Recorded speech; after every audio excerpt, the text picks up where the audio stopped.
When the psalmist Asaph cries out in Psalm 73, "Whom have I in heaven but you? And on earth there is nothing I desire besides you. My flesh and my heart may fail. You are the strength of my heart and my portion forever." There are no words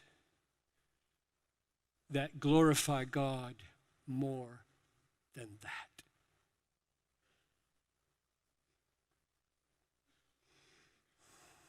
I wonder if you believe that. Experiencing God as your desired portion so highly, intensely, deeply, thoroughly, that all the other goods of the world are as nothing, glorifies God more than any other emotion or state of your heart. Jesus told a parable, a one-verse parable, goes like this: the kingdom of heaven is like a treasure hidden in a field. The kingdom of God is like a treasure. Experiencing King Jesus is like having a treasure. The kingdom of heaven is like a treasure hidden in a field, which a man found and covered up, and in his joy, he goes and sells everything he has and buys that field. Now notice, it does not say the kingdom of heaven is like a treasure hidden in a field, which a man sells everything he has to buy that field. It's way more radical than that. People sell things, people do all kinds of sacrificial things in life for all kinds of ulterior motives, with no delight in the treasure, no sense of satisfaction in Jesus. Jesus slams the door on that. In his joy, he sells everything he has. Have my wedding ring, have my heirlooms, have my books, have my sermon archive. Take it, I get Jesus. There are millions and millions of Christians who think they're Christian and do not think that way, don't feel that way.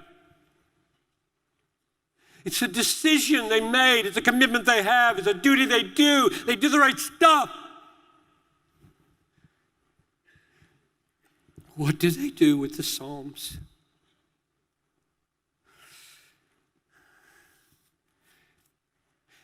The early Christians, I was watching that Graham Staines video. The early Christians magnified God by delighting in God more than everything. Listen to Hebrews 10:34. Picture yourself in this situation now. Your comrades are in prison, and you know that if you go public and visit them and take them the food they need, they might identify you with them and you get in trouble as well. You had compassion on those in prison, and you joyfully oh, God, make us like this. You joyfully accepted the plundering of your property, since you knew that you yourselves had a better possession and an abiding one. That's Jesus, forever in eternal happiness and fellowship. You had an eternal possession. So when you headed for the prison, you looked over your shoulder and they're trashing your house. They're burning down your house. It says they rejoiced. Come on. Where is Christianity today? Complain, complain, complain. What do you think they sang? What did they sing as they looked over their shoulder? They're on their way to love their brothers and sisters in prison. Their houses are being trashed and burned. Go home, Christian, get out of here. We hate Christians. What did they sing? Well, if they had lived in the 16th century, we just sang it. Let goods and kindred go, this mortal life also, the body they may kill. God's truth abideth still, his kingdom is forever. I'm going to the prison.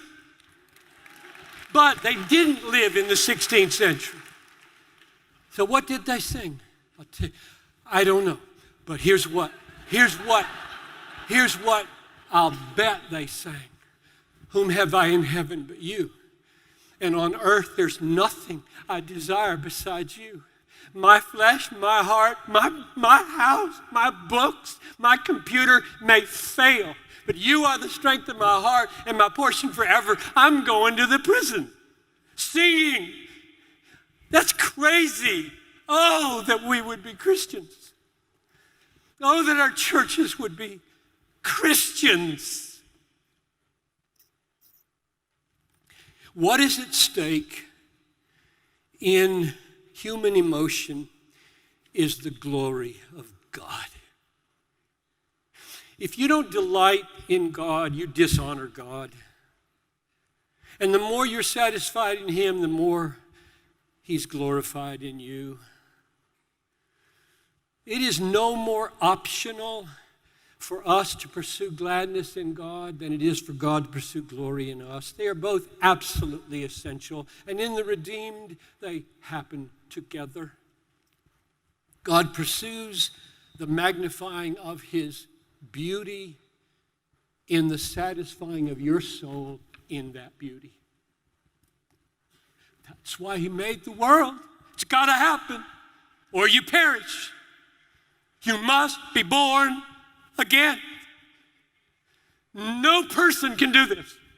No human being can do this.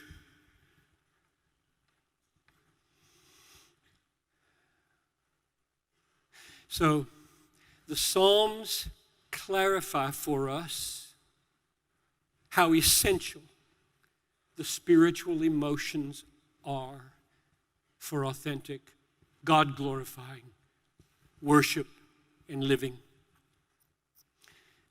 Our emotions are not optional.